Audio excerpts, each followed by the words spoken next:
It's week 6 of 2018, and this week we're going to talk about every single type of operating system, whether it be Microsoft, Apple, Chrome, or Linux. We've got all those stories. We've also got some fake news that we're going to get into, but more in the context of Chrome extensions. But that's all coming up on the ITProTV podcast, starting right now.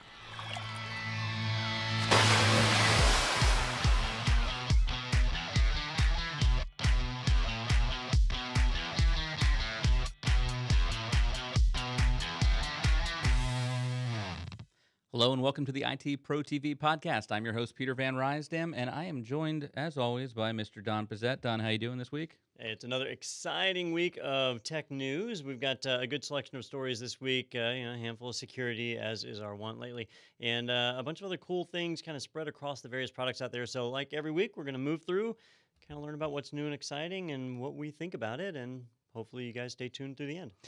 Yeah, it is week 6 of 2018, and I just learned we're actually 10% through the year already. So hope you've given up on your resolutions as I have. But we are, ready to move in. And the first article we're going to cover today is about High Sierra. So I can be honest when I say that I didn't read much past the headline because I'm not installing that monstrosity on my beautiful new MacBook Pro here. But the headline here from MacRumors.com is that macOS High Sierra 10.13.4 displays warnings when opening 32-bit apps as part of Apple's phase-out plan. But Don, you were telling me before that this is not bad news. Yeah, absolutely. And there's so much security news that's out there lately that when you see a headline like this, you're like, oh, macOS displays a warning. What's going on now? This is actually part of Apple's planned phase out of 32-bit application support. And if you're not familiar with this, back in June, so June of 2017, Apple announced that they were going to be ending support for 32-bit applications in the App Store, and that you basically needed to move to 64-bit applications. Now, if you're a developer, what that meant was that after a certain date, Apple would no longer allow you to update your app unless it was 64-bit. So if you still had a 32-bit, you had to switch it. If you didn't, eventually customers would no longer be able to download the application. Now, if you're a customer, it may or may not actually impact you because it's really focused on what's in the App Store right now. Even when Apple phases it out of the App Store, there'll still be 32-bit app support in the OS, at least for a little while, right? One or two versions, more than likely. But the key takeaway here from this article and from the news that's going around right now is just to kind of remind you that that time is coming. It's like in was it Game of Thrones, right? Winter is coming. Yeah. The 64-bit White Walkers are coming to kill us all, and they'll be here soon. So kiss your 32-bit family goodbye. I made that really morbid, didn't I? Yeah, it got really rough there for a second. I didn't know where to go with that, but and what was interesting, I'm reading on here because my next question was going to be, does this affect iOS too? But this is saying that in iOS 10, they're basically doing that same kind of warning system with the plan to phase out 32-bit in iOS 11. Well, so you're using like future tense, right? It's past tense, like that's already happened Sure. in the iOS world, and if you really think about it, like the iOS App Store, it's got a lot of great stuff in it. The Mac OS App Store, when you tell me, oh, I'm about to lose these apps, I'm going to lose what, five apps? Mm-hmm. 6, maybe 10 if somebody uploaded some since I looked last. So it's not really that big of a deal. But if you depend on 32-bit apps and the developer is not updating them, you need to be looking for a replacement. And changing apps for anything that's like business critical can really be frustrating for end users. As frustrating as being killed by a White Walker, and sure. turned into Walking Dead. Well, so the dragon glass of I'm not going to try to keep going with this analogy, but I will say on my phone recently, I've talked before how I have the amazing new iPhone X, which I still don't know if it's the iPhone 10 or the iPhone X because there's no 9. I know there's an 8, but a Roman numeral, but I don't know. So it's the iPhone X. And I had an app recently that I tried to open that was just backed up from the update, the time machine. It's not time like an machine, old iTunes backup. Yeah, but and it said this app will not work on this device, and now that makes me think, was that a software thing as opposed to a hardware thing? It was one of the big selling points of mobile apps in the early days, on Android as well, where they would say, look, you buy the app one time and you have it forever. It's not like desktop apps where you're constantly having to pay to keep them updated.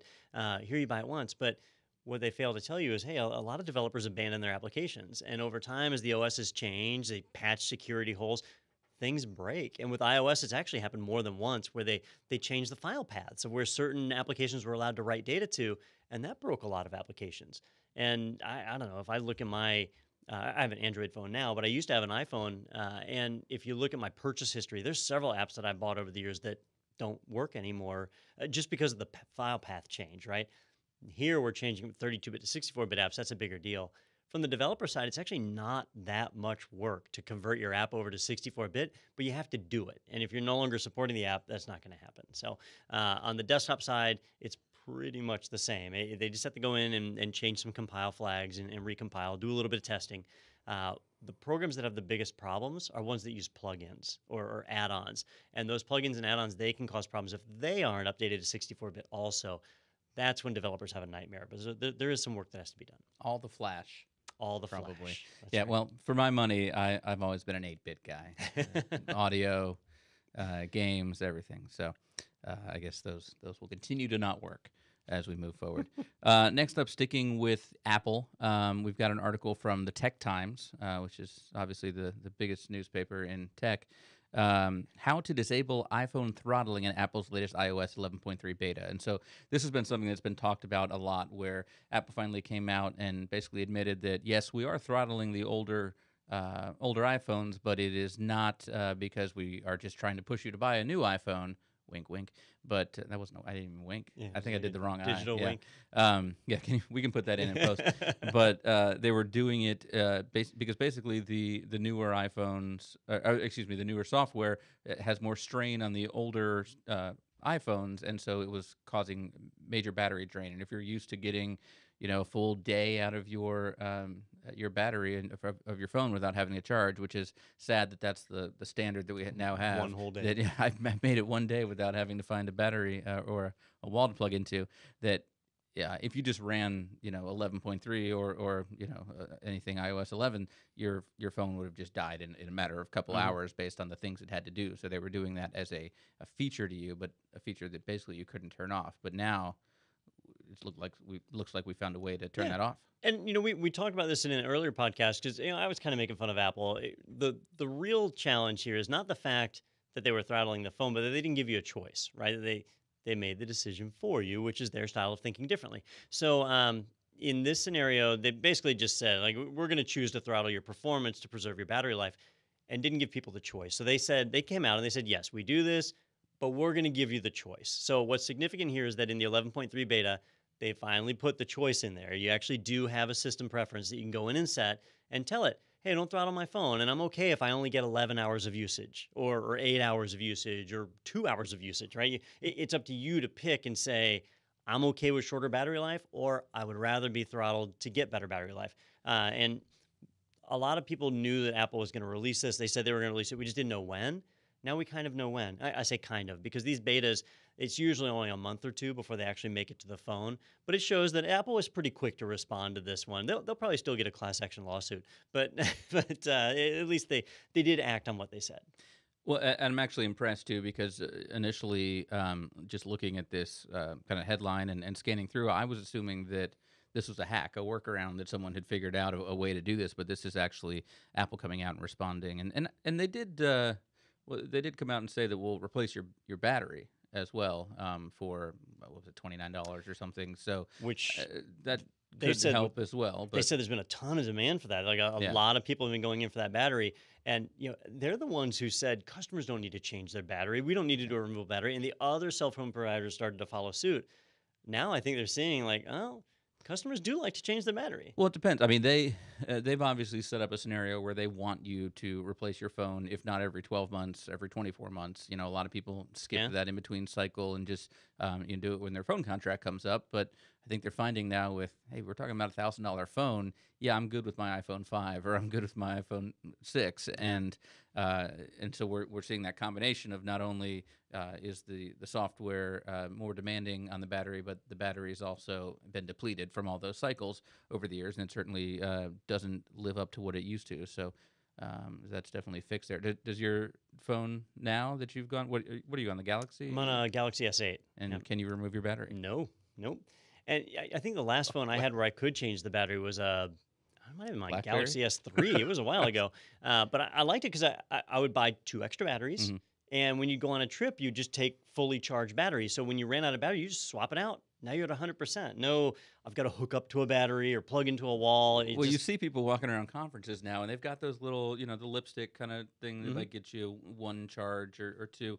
But you've got this cord then hanging out of your pocket to where your battery phone goes. But I mean, the batteries in a cell phone, that's pretty small. If you could drop a couple of those in your pocket very easily, absolutely. and with a lot less weight. Did you see the power bank that Tim got? No. It's him, one of the other guys here in the office. He got one that it's designed to charge your MacBook, Oh, jeez. and it's I forget how many thousands of micro milliamps or whatever. It is a massive brick that weighs several pounds. Uh, the fact that those products exist tells you there's a problem. The last few planes I've been on, I've even had jacks that you could plug it. Well, Yeah. mostly USB, but I've had a couple with 110 jacks. So Mhm. I kind of need to find out now where Tim thinks he's going for that long, where he won't be You near know, power. he actually told me he was going Huh. to a conference where if you wanted to plug in, they charged you money for it, Wow. and it was cheaper to just buy this massive pack and take it with him. So, yeah. All right, but then you're that guy. I know. I'm lazy. I just don't want to carry around that Did weight. did I'm not sure if Tim watches, but did Tim get a holster for the battery pack as I well? don't know. That would be what I want to see if he's got. He disguises it as a belt buckle. Oh, dear. All right. So next up, switching gears with but another operating system news article here. This one about Chrome OS 64. 64-bit, is that what we're talking about with the 64 and Chrome OS 64? No, actually, it's version 64. I know that's How are they on very version 60? misleading. I thought they named things after ice creams and fruitcakes. Oh but, well, so again, a good point here about this article because it's talking about Chrome OS, not Android, and Android is named different. after They use desserts. numbers. Okay, they said, you know what we're gonna do? Numbers are also creative. No one's done that. So anyway, Chrome OS 64, which can be whatever bit you like, maybe, hits stable with tablet mode, screenshot shortcut, and Android app improvements. So you have Chromebook at home, right? Yeah, I got one in my backpack right Oh. here behind me. But this one was funny. This came from Android Police, and the headline, I mean, they lead with like, "Oh, it's Chrome OS 64, and it's got tablet mode screenshot," which I don't care about. I don't know about other people. I'm not taking a lot of screenshots on my tablet. But this one little byline here, the Android app improvements, that's the really significant thing. A lot of people have been speculating that Google is killing off Android on the tablet and that they fully expect Chrome OS to become the new Android tablet. Well, this is another nail in the coffin of Android on the tablet. You can already run Android apps on Chrome OS, but the problem is you can only run one at a time. If you open up a second Android app, the first one goes into the background and it pauses. So if you have it where like it's supposed to be checking mail or something like that, it doesn't do it in the background. So you don't get background support. Well, in Chrome OS 64, you can now do windowed Android apps and go side by side and have them both running at the same time. So you can have active background tasks and split screen view, so multiple apps open at once. That's something that we've had in Android for a long time, but it's making it into Chrome OS, and it's more of just taking that Android app ecosystem and building it more into Chrome OS. So last week we talked a little bit about Mac OS being able to run iPad apps. Chrome OS has been able to run Android apps for a long time. Now they're just doing it even better. And I think now that this feature is here, that's pretty much it for Android tablets. I don't think we're going to see any more Google Android tablets, and we'll probably start to see less and less third-party ones. So a couple questions here. When this says Chrome OS 64 hits stable, is this a beta? So in the Chrome OS world, there's actually like 3 different tracks you can follow. There's the Canary build, which Okay. is the alpha, like everything's super experimental. And then there's the beta and dev builds, which are usually okay enough to run, but not to run in production. You wouldn't want your end users running it. In fact, if you go into the dev build mode, it disables some security features that's pretty bad. You don't want to run in that mode. So what they're saying here is that these features have now made it to the stable track. So there was a Chrome OS 64 Canary, and then a Chrome OS 64 beta, and now Chrome OS 64 stable. So that's why they have to put that designation. So if you're buying there. a new one, it's going to come with this. You know, it probably won't, but the first time you run it, they update on their Well, that's a own, good and update, so okay. you'll have it within that first day. Now, do you know if Chrome OS is similar to what they've done with Android, where it's open source and anyone can put it on or create their own kind of versions of it for their devices as well? You know, some of it they've open sourced, some of it they haven't. Okay. Mainly the bootloader and BIOS is what they haven't open source, but there are people who've created their own, like the C BIOS that you can install, and C is an SEA instead of the letter C because why not? But you can do that and you can kind of run your own. But Chrome OS is completely free. It's really just running the Chrome web browser, which they have open sourced most of it in the form of Chromium. There's not really a whole lot of need for hackers to create some kind of third-party version of Chrome OS. If you wanted that, you could just format it and throw Linux on it. Right, but if I bought a tablet that wasn't made by Google, it's going to Oh, have Android still. well, not necessarily. Like my Chromebook back there is an Asus Oh, okay. Chromebook. Yeah, so HP, Dell, a lot of them they have Chrome OS Chromebooks now, Gotcha. and have for years. So if you buy an Android tablet, if you buy like a Samsung Galaxy Tab S3 or whatever, their naming scheme is crazy. But if you have one of those, yeah, you can't stick Chrome OS on that because it's the hardware is just too different and the support's not there. Chrome OS still expects you to have a keyboard also. So if you have a tablet that doesn't have a keyboard, Chrome OS isn't exactly happy with that. So that's stuff they're still working on. Gotcha. And sorry, I was a little distracted on that one. I'm still trying to figure out this 64 thing not being 64-bit. I'm really upset about that. I mean, it probably is 64-bit, but It now I is. got to go look that up and see if it supports 32. And anyway, so let's switch gears now to Microsoft and Windows. And we had a couple Windows 10 and Windows 10s related articles here. This first one, Windows 10s is becoming a mode, not a version. So in the past, you had Windows 10, and then you had the Windows 10 kind of ARM edition. And so Microsoft is changing its pricing, changing how this is all working. So hopefully you can shed some light on this for us. So we highlighted an article a few weeks ago about how in Windows 10s you could only run apps from the Windows App Store. And they were Both of them. hoping, yeah, you can run all two apps from the Windows App Store on your tablet or laptop or whatever it was that you had that was running Windows 10s. And at the time, I made that same joke, that there's not a lot of apps there, and so you're effectively locking yourself down to an ecosystem that's empty. So Microsoft made a few announcements this week that shuffled that up. One, which I thought was really bad, which was they were going to add progressive web app support to the Windows App Store. Now, right now, if you want to put an app in the App Store, you've got to write an app. And Microsoft has found that if people have to exert even one bit of effort, they just skip the Windows App Store and they do iOS and Android. Why bother with Windows? So, so they haven't seen a lot of success there. Progressive web apps are like the cheaters' world of web apps because they're just web pages. It's a web page disguised as an app. And so you go and you're like, oh, I'm going to download the CNN app, or I'm going to download the ITProTV podcast app. But in reality, all it is the web page that comes up. They don't work when you're offline, and you see the content that's from the website. It's no different than using a web browser. Still get an icon, like it because gets an you're icon. downloading something from the App Store. So they're basically making it where you can just check a box and say, yes, put my app in in the Microsoft ecosystem as well. Well, other app stores have tried this before, and what ends up happening is they might have, I think they have 10,000 apps right now. 9,995 of them are junk, but they've got 10,000. When they enable progressive web apps, you'll see that number jump to 100,000, even 500,000 apps really, really quick. But they're all garbage. They're all just links to web pages. And there'll be a few companies that actually create really good progressive web apps that do work offline, but most won't. It'll be full of a lot of junk.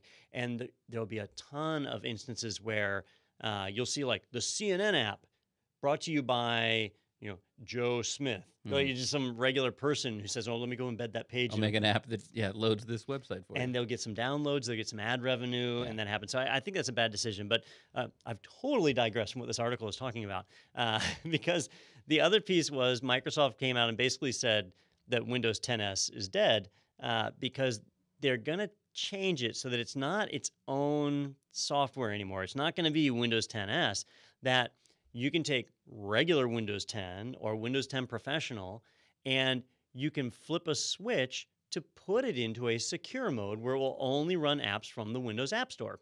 And so Ars Technica was reporting on that basically you just take your Windows, and you flip a security switch that says, I only want to allow apps to run that are in the App Store. Now, macOS has done this for years. You can go into your App Store settings and say, or in the privacy and security settings and say, I only want to run apps from the App Store. Microsoft is just kind of following along. The difference being with macOS, it was always just a switch. With Windows, they tried to release a whole version of it, but they changed their pricing to make it where Windows cost more on high-end hardware and Windows cost less on low-end hardware. So the discount for running Windows 10s was basically gone. So nobody was motivated to use it. No vendors were lined up saying, "Ooh, we want to release a whole line of Windows 10s devices." So Microsoft saw the writing on the wall there and have basically eliminated it. I mean, was it originally also designed as a kind of a lighter version of Windows, that it didn't take up as much space to be able to run on those kind of devices? Yeah, yeah, and that was the idea. And I've got Ars Technica had a really great table that they put up. I think this actually came from Paul Thurrott, but anyhow, it's on Ars Technica, where they were showing like if you had a Intel i7 processor, right, with a bunch of memory, greater than 16 gigs of memory, they were going to charge $101 for a full version of Windows. But if you had an Atom or Celeron processor and less than 4 gigs of RAM, so we're talking about things like Chromebooks, they have these lower end processors and smaller amounts of RAM, that Windows could be licensed for as little as $25, right? Low cost. Originally, this stuff was being targeted to developing nations. And so they had special versions of Windows that were designed for those areas that just didn't have big economies. Well, now they're finding that people are buying Chromebooks left and right because if you're just checking your email and watching YouTube, you don't need a crazy system. So now I think Windows is trying to correct for that and say, let's stop losing market share here by just being a little more competitive on our pricing. And the nice thing is, I think all of these chips will run Spectre natively.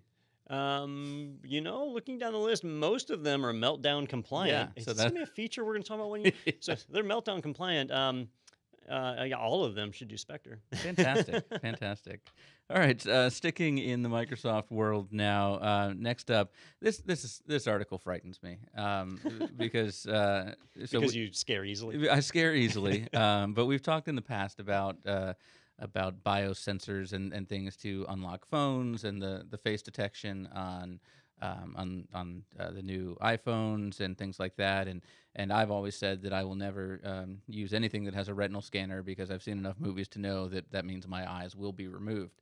Now, Windows or Microsoft is saying no more Windows 10 passwords. Microsoft says hello to palm vein biometrics. So I guess that means we're not even talking about just like your palm print, but we're talking about the veins in your hand? Yes, we are. And I thought that I was familiar with most of the biometrics out there, but this one was new to me. So this is you learn something new every day. This was something I learned the other day. But it works by looking at the veins, which are the blue lines in your hand, not the red ones, right? Red are arteries. What is it? There's veins and The red ones arteries. are bleeding, aren't they? Yeah, well, the red ones are oxygenated, and the blue ones aren't, right? So the blue ones are the ones returning to your heart. Okay, It's not a science show. So No. Yeah, well, this week in science, it kind of is, but all right. So anyhow, apparently, and I didn't know this, but apparently the pattern of veins in your palm, which I keep holding mine up, like, hey, internet, please copy mine. Yeah, exactly. Here's my password, everybody. But apparently everybody's is unique, and I didn't know that. Now, I knew fingerprints were unique, or at least pretty close. Retinal scans are supposed to be even more unique, but then you're shooting laser beams into your eyes, and people don't like that, Sure. right? So that's where this whole vein in the hand thing comes in, is that who cares if you shoot laser beams at your hand? And so what they were showing was a sensor. Let me see if this is a ZDNet article. Yeah, they actually do show it. They have a picture where they show a person holding their hand above it. Instead of putting your finger on a fingerprint sensor, you just hold your hand above the sensor. And so it shoots up, I don't know, UV rays or gamma rays, turns you into the Hulk, does something. So it shoots up rays, cosmic rays, more than likely, Yeah. and then is able to see those veins in your hand and determine if it's you. So it's supposed to be really nice here in that you don't have to make physical contact with the system. You just hold your hand above it. It's built into your hand. Now, that's part of the story, or at least to me. If you hadn't heard of this palm vein scan, that's news, right? But the other news part was that thanks to Windows Hello, Microsoft can use this to log you into Windows where this is the only credential you provide. So no password. You just sit down, hold your hand above the sensor, and go. All right. Now, I have questions that I don't have answers to, which is the opposite of Radio Shack. Although they're out of business, so they don't have answers either. Yeah, But it better. it's the vein pattern, and veins are your unoxygenated blood vessels. So if you're dead, right? Couldn't somebody just hold your hand above the sensor? Or does that not work? They could do the same thing with my retina. So I don't. Again, I know. it's a moot point for me because neither way I'm not doing it. But now I have to make that decision of Do you cut off your hand? Well, to what test do it? I give the hacker? My hand or my eye? That's the choice I have That's to make true, now. that's true. I mean, what I liked about the face thing on the iPhone is that they can't take my whole face. I mean, I've seen Silence of the Lambs, Yeah, but yeah. but bone structure is going to change then, and things like that. And I believe it gets into some eye stuff with the phone as well, but I know the it's harder. It's with going to take a the- more secure. with the Windows Hello cameras, I know that they do temperature as well, so they can tell if like somebody. This is going to be our most morbid podcast ever. So tell if you're weekend at Bernie's. Well, it can tell if somebody's Yeah. holding your cold dead head Sure, in yeah. front of the Windows Hello I camera. tried to just say weekend at Bernie's, knowing that people would get that, but you. And with the retinal ones, apparently your eyes start to cloud over. Oh, sure. When they're no longer getting fresh blood, and so they can detect that. On this one, I don't know, since it's veins, I'm not sure. So either one of our viewers has the science and will write in and let us know, or maybe next week we'll just cut off one of Peter's hands. Yeah, and, we'll and find give it a out. shot. We'll keep throwing it at the laptop and see if it opens. This Can we is get a exciting. hand on eBay or something? Maybe. I'm sure. Is there like a Tor version of eBay? Like I'm it's on sure the- you can get on the that dark net, sent the dark web. immediately. Yeah, they'll do a scan of the dark web for you.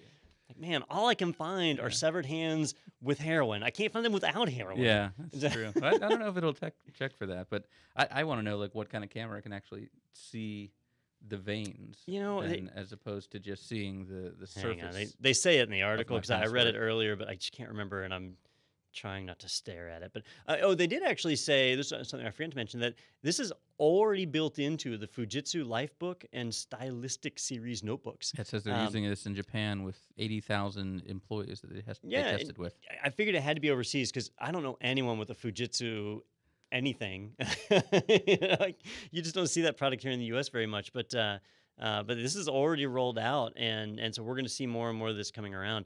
It's great for germaphobes that don't want to put their finger down on a Well, device. of course, after you log in, then you got to like type or use the mouse or something. It's not a Wii U. We'll You we'll can't. get there. All right. Maybe I lied. I don't see where it tells the technology. Well, but they're not it's- going to give you the secret sauce and tell you how it's that's done. true. Yeah, All right. that's- I'm going to guess here with my technical background that it's cosmic rays.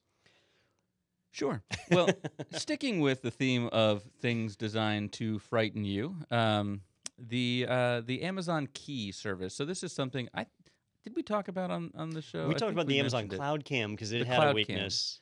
But okay, but Oh, no, maybe we did talk about But the this Key. was similar to this. So Amazon has this new service that they're touting that I'm sure it's just in test right now. I don't think it's really out there. But Oh, no, this is out there. oh, jeez. Yeah. But it's out there in certain markets. No, you can buy one for your house right now. Well, But the delivery driver has to have this. oh, right. So, So- there isn't necessarily a delivery driver everywhere, but Right. everybody okay. can You can buy buy the it, but Key, it's yeah. like New York and LA are in the places where you can actually use it. So basically, we're jumping ahead, but there's a service where you could basically have a camera in your home and say you'll get a notification that my package has arrived, and rather than leave it on the porch for anyone to drive by and steal, which is a big problem that people face, you can basically press a button and allow that UPS driver or whichever company to then access your door through the key that is on your Amazon Key, and you can see them on the camera. Then come in, put the package down, and close the door behind them. So you know that your package is safe and secure, and that someone has been into your home while you haven't been there, which is just a nice feeling.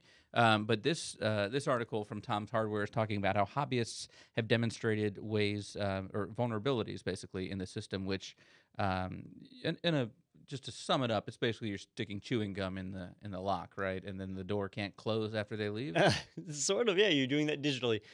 So the Amazon Key, the way you described it was spot on when it was in beta, and then once it went into production, they actually changed it a little bit. Oh, In that you do get a notification when your package has arrived, but you don't have to take an action. Like the driver can walk up to the door, and once they're in proximity of the key, they have to be in proximity.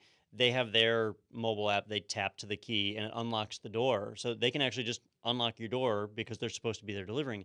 And the idea is they open the door, they set the package down, and they leave. The door closes behind them. Now, you get a notification when your door unlocks, and you get a notification when the door locks again, right? So, what this hobbyist found was hey, when it goes to lock again, there's an actual signal that's being sent to the door to lock it after a certain amount of time because they don't want to lock it while the driver's inside the house because it's going to unlock when the driver walks out, right?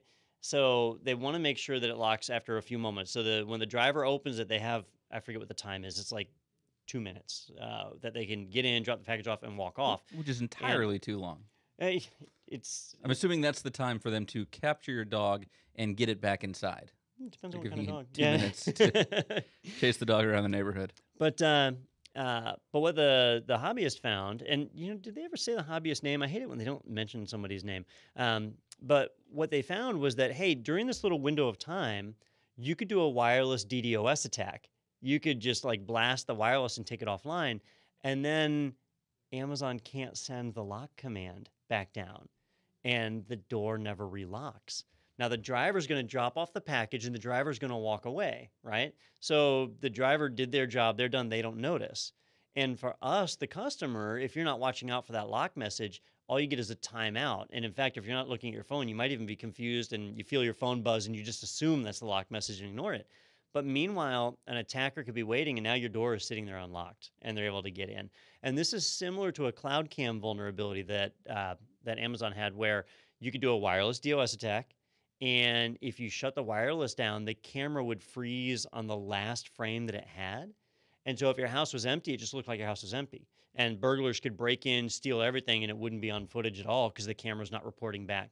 So they did finally change that. So if you lose connection, it does display a black screen so you know that it lost connection.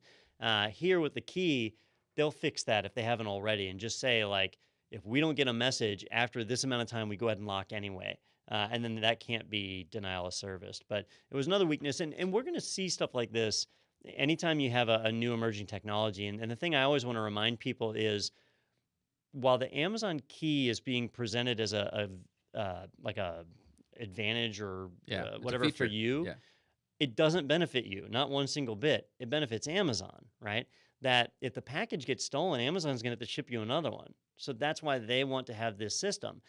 You get the inconvenience of, oh, they got to ship me another one. But at the end of the day, it's not your problem. It's UPS That's Amazon's and Amazon liability and not UPS or FedEx? as the sender. Well, so it's up to Amazon to do the claim through Hmm. FedEx. Like you as the recipient can't do the claim. They have to. Sure. So This benefits everyone on that side of the transaction. it does. Basically. Yeah. So, if package theft is not a problem for you, technologies like this are not worth it. It's just not worth having. Well, you were asking who the hobbyist is, Don. If we want to bring up the article here, there's a link in there. It says to Twitter. If you click on that tweeting, All right. it's actually going to show a little video of this in action here, which is I know scary to watch a video on Twitter Oh. without having viewed it before. But this is _MG_, Oh, and that's why they didn't say his name because yeah. it's like And he also says at the bottom, under this, he says, to preemptively answer the obvious question of how, I'm withholding details until Amazon has had a chance to fix this. Rhino Security Labs found an earlier vulnerability on this lock, and the Amazon response was disappointing. So maybe putting this out there like this will actually get some good response from Amazon on it. But it basically walks through the process of how to execute this. Well, the video won't play for me. I do think it's interesting. I can see the watermark down here. This was recorded on a Nest camera. When you buy the Amazon Key, it comes with a cloud cam, but apparently they're using. Well, Nest this is a cameras for camera everything else. outside. Oh, And yeah. so all the right, so the camera for Amazon would Alright. be on the inside to see Huh. that the package is there then. But yeah, that video just does not want to play for me. well, yeah, plays fine for me on my MacBook Pro, Yeah, if you- running regular old Sierra. If you were running High Sierra, then maybe your video could not play like mine. Well, So you can watch that on your own time at twitter.com/_MG_, which is the easiest username good to time. say ever. All right. So, On to the next. yeah, on to the next. We've talked about Chrome OS, we've talked about Mac OS and Microsoft. Now, we'd be remiss if we didn't mention something Linux related. And this one is a interesting one, definitely for us. I know we've talked about Kali Linux in the past and whether or not you can use it as a daily driver. We had Daniel Lowry come in and talk about that. But Kali Linux has released 2018.1 release, the best penetration testing distribution. And, well, of course they'd say that. Isn't this Kali Linux's site? Yeah, it's I their don't site. know, but they think it's the best. And I think we kind of think it is too, right? Yeah, they actually do have some good competition right now. There's a few other pen test distributions that are out there. Kali Linux has had a bit of an identity crisis this last year because for years they were the go-to distribution. If you were a pen tester and you needed quick access to your tools, this was the distribution you used. But now it's almost like half and half between pen testers and people who watch Mr. Robot. So, a lot of people, they see Mr. Robot and they're like, oh, I want to be a hacker. I'm going to run Kali Linux as my regular OS, which is a terrible idea. I think Daniel and I did a podcast on that a while ago, like I why just you said shouldn't do that. And oh well, so yeah, I'm stuck in Groundhog's Day. Well, you were mode reading still. the article So- while I was saying it, so you know what to talk about. But for the pen testers that do still use it, these updates are pretty important, right? So this is the first update of 2018. They've updated a number of tools that are in there to the latest version. They did some other things that are not such a big deal, like the whole Meltdown Inspector fixes. If you're booting off of a Kali Linux distro off of like a live CD, you don't really care about Meltdown Inspector. There's not a lot there. But they have added some tools to be able to try and take advantage of Meltdown Inspector, and that it can be handy. But I find that you don't necessarily need a distro to be able to do that. They increased some memory limits, but the memory limits are already very, very high. Now it's up to 64 terabytes of memory that it can address. Again, you shouldn't be running Kali Linux on a system with that much memory. There's not really any benefit to it. So most of these are minor things, but the package updates are important. One thing that I did notice is that they did some updating to the Hyper-V integration services. So if you're running Kali on top of Hyper-V, so for example, if you have a Windows desktop and you're running Kali in a Hyper-V VM, well, they have the native integration services as a part of it, so it'll actually run better and it'll support a few extra things on the network adapter. So that'll be an upgrade that you want. But otherwise, if you're booting off the live disk and you're not worried about Meltdown Inspector or testing for Meltdown Inspector, it's not that significant of an update in the general scheme of things. And we've already talked about versioning numbers and things a couple times in this episode. So what they do is just have the year and then dot whatever release it is for that year. So is this a big update, or is this just an incremental update? So to Kali it's Linux? they do the year and then a dot and then This is the first release of yeah, 2018. and then just you one. said, Yep, so. yep. So last year it looks like they went to 2017.3, so they had 3 releases last year. Mhm. So do we know that, how Windows will be at 10 and then 10.1, 0.2, 0.3, and there's the incremental updates and then the big updates. Do we know, is this a big update, or is this just kind of the next one in the... Because of the rolling release cycle they do, you don't really know when there's a big one. Okay. Right? So for all we know, 2018.2 could be a massive update where they switch the base operating system, right? We don't know. That's the thing about rolling updates like this. With Ubuntu and distros like that, which, Kali is based on some of this, but with Ubuntu, they do the year and a dot followed by the month. And they always do their 2 releases in April and October. So you have .4 and .10. And .4 usually is a fairly big update. .10 is usually smaller. And then even numbered years are the biggest updates. Odd numbered years are small, right? So that's normally how the other distros work. But with Kali, because it's just rolling, they did 3 last year. Who knows how many they'll do this year? You just don't know. So that's why it's so important to read the release notes whenever something comes out. And in this case, this one's actually pretty small. The updates that are a part of it, even the Linux kernel where it updated to 4.14, 4.15 is either already out or going to be out in the next week. 4.16 is already in the works. So it's just I don't know, not all that critical. Yeah, but it sounds like definitely, like you said, read those notes so that you make sure you're not going to run into compatibility issues if you're doing business applications on there, if you're professional penetration tester. You don't want to run into something like that. Yeah. Yeah. All right, switching gears now to Cisco. I know we talked last week in week 5 of 2018 about a critical firewall flaw, and we went through some of the, well, basically the um, uh, most important and MVP kind of products for Cisco that were all vulnerable in this, and so we now have Cisco reissuing patches for that flaw because there were problems when the patches went out, right? I'm trying to remember Well, what so went on with this one. they pushed out patches because it was an exploit that targeted the SSL VPN functionality on Cisco hardware, and it applied to ASAs, routers, anything that ran that functionality, and it was bad. Like, if you took advantage of it, you could take complete control of the device, invalidating any encryption that it did. Like, you could get to the decrypted data. It's pretty much as bad as it gets, right? So the score, like, they rank the scores on a scale of 1 to 10 for severity, and this one was ranked a 10, and it's still ranked a 10 today. So what Cisco did is they found that the patch they initially released, it did fix the attack as it was known then, but there have been 2 more methods found that exploit the same flaw, and the patch didn't fix them. So they had to push a second patch out that took care of these other vectors. And there might be a third and a fourth version of the patch as time goes on, as people find different ways to attack this. But the really significant thing that goes in addition to this is that when we were talking about it last week, there was a vulnerability and a proof of concept, and they showed where this could be exploited, but it wasn't being used in the wild yet. Now it is. Now there are active worms and scanners running on the internet that are taking advantage of this vulnerability. So if you have not patched your system, you are absolutely vulnerable. And it is being taken advantage of right now. So if you have a Cisco ASA, whether you've used the SSL VPN or not, if you have a Cisco ASA and it's plugged in with an internet connection, it needs to be patched. You need to patch it now, right? If you have a Cisco router or a 6500 series switch with the firewall blade in it, you may not have enabled the the SSL VPN stuff, in which case you might not be vulnerable. Certainly wouldn't hurt to go ahead and patch and get that taken care of. Also, the virtual firewalls, those are vulnerable too. The 1000 Vs get used in a lot of cloud systems.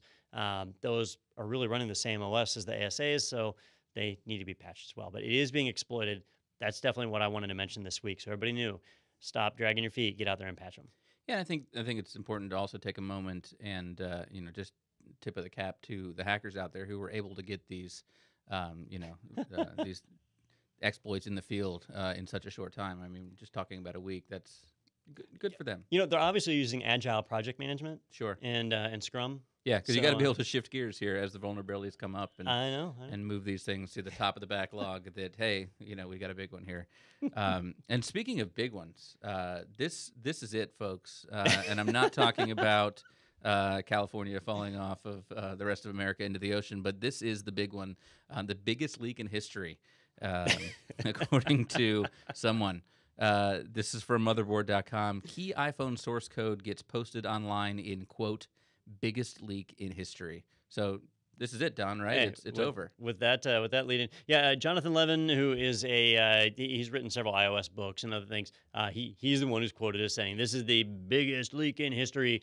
It's not the biggest leak in history, but it is a significant leak, right? So Apple's iOS is closed source, right? They don't want people to see that. And if they could, then people would know how to jailbreak and overcome a lot of their security features. So somebody, they still don't know who, but somebody opened up a GitHub repository and uploaded the source code to what they call iBoot, which is the boot firmware for Apple iOS phones. Now, at first glance, you see that and you're like, all right, if somebody has the bootloader code, then obviously they can figure out how to bypass the secure parts of the boot. There's things that happen during the boot up, like when it unlocks the security module that stores your fingerprint for Touch ID or your facial scan. That stuff has to get unlocked at some point. And if you can take over the boot process, you might be able to get at that. But this could be bad, right? And so when I first saw it, I was a little worried. Well, not too worried because I don't have an iPhone anymore. Yeah, sure. But I was worried because so many people do, right? But once you started to read, you learned a little more, like the fact that this is the iBoot source code from 3 years ago, right? So if you've updated your iOS in the last 3 years, this is not really significant, right? But Apple, they came out real fast and said, hey, we don't normally distribute our source code. In this case, some of our source code got out. It's 3 years old, but you know what? There's no vulnerabilities in it. You can look at our source code. You're not going to find anything. So Apple's really confident that they have done their due diligence and that this iBoot source code is secure. It's been taken down. It's not on GitHub anymore, but plenty of people cloned it, and you can find it if you Google search for it. It'll take like 3 seconds, and you can be a hacker too. So, but it's definitely not the biggest leak in history. It's not the iOS source code as some blogs are presenting it. It's just for iBoot, just for the small portion of the boot process, small but important portion. But nonetheless, it's not all of iOS. That would be a bigger deal. Now, would this though be something someone could exploit to hack into an older phone? Potentially, if somebody takes that source code and is able to find a vulnerability in it, then yeah, they would be able to apply that to any phone that was still running that older firmware. So people who have pay-as-you-go iPhones that don't buy data plans, they don't usually update their phones, and they'd be vulnerable. Older phones that they don't have updates for anymore would be vulnerable. So I'm thinking back to what was a big case probably 2 years ago, maybe 3 years ago now, when the San Bernardino shooting happened. There was a lot of talk about will the FBI force Apple to basically unlock this phone for them from the shooter so that they can access information and find out. And Apple fought back, and a lot of debate about that, and ended up with a private hacker, if I'm not mistaken, coming in and actually doing it for the FBI that the FBI hired. But would something like this help the FBI? It could. It'd have to be older phones. In that case, they never did actually reveal how it was an Israeli firm, how the Israeli firm got in there. But there are people who have seen how that worked before, and a lot of them, it's not as graceful as you would think. What they do is they take the chip where the private key is stored. When you boot an encrypted phone, there's a private key that gets unlocked, and then that private key is able to decrypt the storage, and you get at the data, right? But that private key, you can't get at it normally. And so what they would do is they would take acid and strip the top off of the chip that stores the data just to the point where they're able to get enough electromagnetic field off of that chip and then intercept that signal and basically extrapolate the private key from it. Like they physically destroy the phone when they do it, but they are able to get at that data and bring it out. So that's not like, oh, I did a buffer overflow or something, and you reboot the phone and it's back to normal, but here's how I got in. So those techniques are normally really, really invasive. If there was a flaw in iBoot, it could lead to all sorts of things, but it just hasn't happened yet. Well, now that we know that this is not the biggest leak in history, I'm curious, Don, for your take. What is the biggest leak in history? For my money, to give you a second to think about it, because I know I'm putting you on the spot here. I'm going to say the Titanic. I was going to say the Titanic also. Yeah, I mean, at the time, I think that's got to be it. I mean, but there have been plenty of naval ships that have sunk, though. Sure. Over the years, or sank. If I had good grammar. But just from a sheer data perspective, though, like there have been times when the Windows source code got leaked. Several video games have had their source code leaked, and like the actual code of the product, not just some boot firmware. Yeah. So this was probably a quote they got within the first hour of the data being released, because they were breaking the story. Motherboard, they were the first to report on it, and it is Vice.com. But once you learn a little more about it, sometimes you have to go back and say, well, actually, it's the biggest leak in the history of iBoot leaks. Sure, yeah. And it's something that a lot of people have wondered about for a long time, and so, maybe just to get a glimpse of that is a big win for them. There was a Quentin Tarantino script that was entirely released.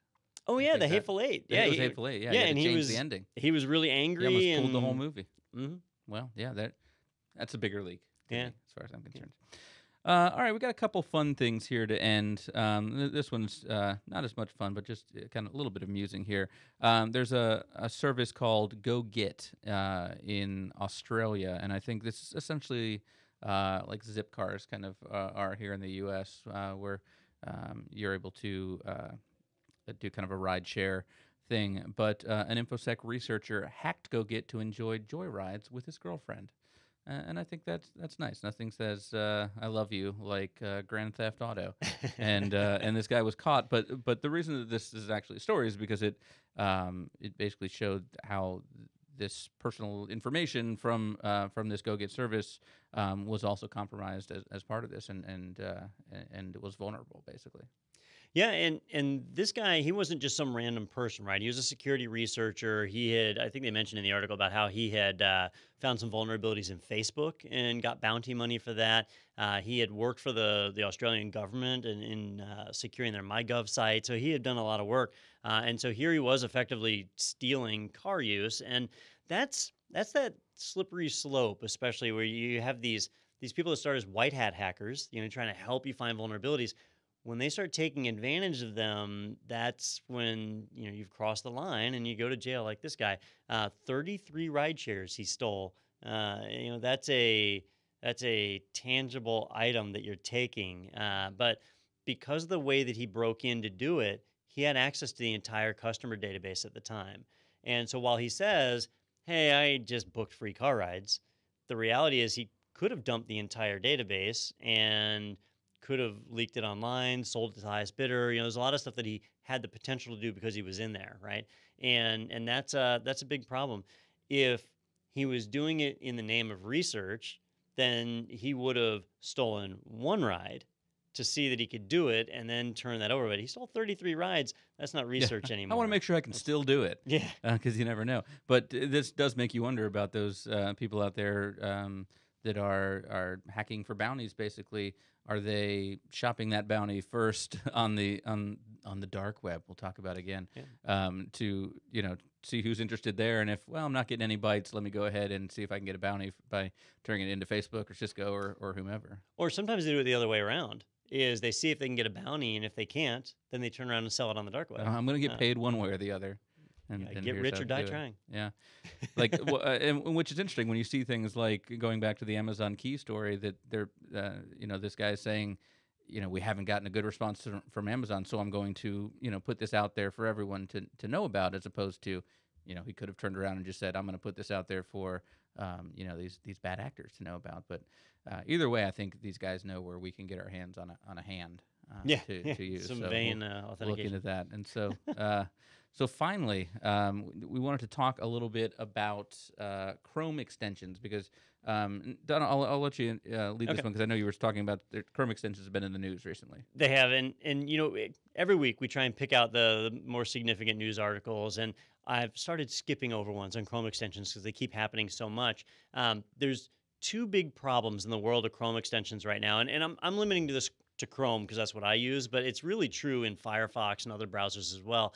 But what's going on is that if you have a malicious extension installed on your device, it can access everything you're doing on the web and it's unencrypted. Right? You can get at that data. So all of your banking information, your email, all that when you type a password on a page, they can get at that data. So that's obviously not a good thing. What's tricky about these extensions is that they're largely unmonitored. And the way they do their updates and stuff is across the board. It's crazy. So it's hard for people to keep track of. So I wanted to talk a little bit about that today. There's two challenges as I see it. The first challenge is when you download an extension, they automatically update. So it's installed in your browser, and it might be 100% completely legitimate on day one. But then on day 300, whoever runs that plugin sells it to another company. And that other company pushes an update out that has malware in it or displays advertisements or has a keylogger in it. Now, it was trustworthy up to that point. Your machine auto updates, and now you've got malicious software on your computer and you didn't even know it, right? It was just auto updated. Everything looks normal to you, but now it's reporting back with a keylogger. And because it's a browser extension, this works on Windows, Linux, Mac OS. It's cross-platform. So that's a big problem there. That's happened more and more. There's an organization that's going around buying extensions. And what they'll do is they'll go to somebody who has a Chrome extension with 300,000 installs. And they'll say, look, I'll pay you $50,000 for your extension. but you got to sign an NDA, right? A non-disclosure agreement. So you can't talk about this deal. You can't tell anybody how much you pay for it or that we paid for it. And the developers sign the NDA. Well, then whoever acquired the plugin starts doing this malicious stuff, and the developer can't report it because they signed an NDA. If they report it, they'd be violating the NDA. They'd be breaking the law. And so now it's up to the general public to figure that out. And that's what keeps happening. Week after week, I keep seeing these Chrome extensions. And the majority of the problems all center around permissions. Most plugins have way too many permissions. So I had seen an article, President Trump, the entire United States government administration has been talking about fake news. The media has been talking about fake news. Yeah. The fake news has been talking about fake news. And it just won't go away. And the real news. And even the real news talks about fake news. Yeah. It's crazy. So they've been talking about, boy, we need some way that people can filter out fake news when they're browsing the web so they're just seeing legitimate news sites. So there's a Chrome extension that does that, right? So I've got it pulled up here on my computer called BS Detector. And there were several well-known websites that recommended this. Here's BS Detector. It's a little plugin. I'm actually running it up here right next to uBlock Origin. It looks like a little poop emoji. And it's sitting up there. And basically what it's doing is anytime I go to a web page, it runs it against a list to see whether that's a legitimate page or not. So if I go to CNN.com, for example, it's going to run that through a list and everything's fine. This is real news. Well, I was right? told that is fake news. Perspective, I guess, really does apply to this. But anyhow, it's at least potentially real news. And then I can go to theonion.com and see how I got this big red warning up here. Warning, this may not be a reliable news source. And it even tells me here that it's satire, right? Or it'll say... And I found another one while we were looking here. Am I allowed to type it? Yeah. Okay. Infowars. Infowars.com. Infowars.com. Let's go to Infowars. Conspiracy theory. Nice. Yeah, another little change there. So, a new civil war has broken out, apparently. See, you didn't know about that. I didn't know. Because it's fake. Which side am I on? I don't even know what the battle is. I'm not sure. So, anyhow, it sounds like a good plugin, right? So let me highlight the behavior that you need to watch out for in plugins like these that make them dangerous, okay? The first thing you need to look at are the permissions. So in Chrome, if you can really right-click on any extension, and you can go to Manage Extensions, and when you look at the extensions, you can hit Details, and it'll tell you about the permissions. When you install applications, you always need to look at the permissions. And look at the permissions on this thing. It says, read and change all your data on the websites you visit. So this plugin can literally read every single thing. It has to. It needs to know the site that we're going to, right? Not really. It just needs to know the URL. But that's not the permission. Whoever wrote this went the easy way. And they said, I could figure out the exact permissions I want, but instead, I'm just going to do the whole thing, right? And so it can read and change. They need to add that little red bar at the top, right? They can change it. In other words, I could go to the Facebook login page, and it could lay a transparent login field right on top of the login. And when I type in my username and password, I'm actually typing it into the plugin, not into the web page, right? I'm saying I trust these guys so much, I'll let them view whatever I view, right? That's bad. If you look at other plugins, and I'm going to, I'll leave it for right now. I'm going to remove it as soon as the show's over. This isn't my normal browser, so I don't really So care. I should remove it. Yeah. Okay. So then if you look at, like, I'm going to take the GNOME shell integration here. So that's another plugin I'm running. If I go into its details, its permissions, it says read and change your data on extensions.gnome.org, right? It did scoping. It limited it down to a scope, and that's important. That's what good plugins do, and that's where a lot of these vulnerabilities are coming from, is that the developer's being lazy with permissions, right? Let's go to the next part. The next part is, where does it get its list of sites? How does it know what's fake news and what isn't? Okay, well, they say on their site, we use open sources, which if you look that up, it's a commercially driven product where experts professionally curate a list of fake news, right? Well, they're really just doing it through GitHub. They have a GitHub repository. And you can pull up this list of fake news. And anybody can do a pull request to add things to it, or can challenge to take things off. So sites that we might think of as fake news might have challenged to get themselves off of here already, even though they are fake news. Here's where it comes from. Well, what that means is this plugin is relying on external data. So somebody could go and change this data, and now your plugin is affected. If somebody were to take over this GitHub account in effect, they could take over that plugin across all these machines. So anytime they rely on external data, that's a problem. And this plugin certainly does that. And then the last thing that I want to point out, do they have the source code? If you pull up the source code for BS Detector, because I wanted to see, like, let me take a look at the source code. That's how you can find out what a lot of this stuff does. And if you go to GitHub, you'll find a few things on here. The first one, this is no longer the official repo, which is, and it points somewhere else. That means its ownership has changed hands, right? At least once, maybe more. But this is no longer the official repo. Last commit was over a year ago, December of 2016. If I go to the official repo, or at least what it's telling me is the official repo, I can see a new set of people, and I can see that its last commit was February 10th, 2017. That's almost a year ago tomorrow. Yeah. This plugin's not being updated, right? So there could be vulnerabilities in here, and we don't know. Like, these are all problems with the plugin. So every time I see a news article that has to do with Chrome extensions, it boils down to those three things. And so that's why we're not covering a lot of those. And so I thought I would just make it general and say, look, I don't care what the plugin is. If it's got excessive permissions, if it's relying on external data, and if it's not being updated, you shouldn't be running that Chrome extension. And it's the Wild West in the extension store out there. We've got to be careful with those. Well, it's funny. I have 6 plugins in Chrome that I use. All of them are enabled, and I just went down the list, and every single one of them says that it reads and changes all data on websites, including ones made by Amazon, made by LastPass, made by Pinterest. I have the Pinterest plugin. Yeah. TubeBuddy, which I use for YouTube. So, I mean, these are big company ones. These are not ones that are, have poop emojis. But it's concerning. But I mean, I guess there's a level of trust with some of these that yes, I do trust you, Microsoft, or I do trust you, Amazon, to be responsible with that data. But if it's something you haven't heard of before by a developer you haven't heard of. Yep, it does boil down to trust. Yeah, unless you have access to the source code, it boils down to trust. LastPass, you're trusting them with all your passwords. Yeah. So it's probably okay to trust them with your browser too. And you understand why they need to be able to change data, because they're writing into those fields for you. Yep. So you need to give them that data. But on the Amazon one, for example, it's a wish list thing where I can take a product and say I want to put that on my wish list. You're saying they basically took the easy way out development-wise, where they could have gotten more detailed. And they're scraping every page that you go to and sending it back to their servers to say, all right, are there items that we sell here that you can add to a wish list? Yeah. Right? Even if you're filing your taxes on a government site, they're scraping it. It's what they do.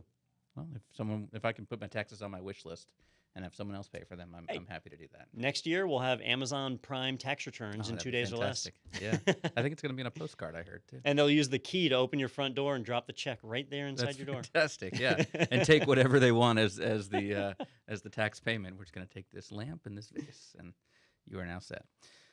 All right, well, a lot of good stuff, and I like that we're back to the kind of podcast where afterwards I'm scared. and want to go destroy all the electronics in my home and move off the grid. So that's what I'm going to do after this. But for now, it's going to do it for this podcast. So be sure to subscribe, share, like it, and tell all your friends about the amazing ITProTV podcast. And Don's been getting on me again to have a good close for the podcast. So for now, I'm just going to go with we'll see you next week, and that's not fake news. We should start endorsing a product right at the end. By the way, we make money every time you buy an Amazon key kit. Jump right over. Yeah. If we're endorsing the Amazon key, I don't think we've done a very good job in this episode. So but please put the Amazon key on your home so we can come and take all your stuff. And a FOSCAM. We'll see you next time.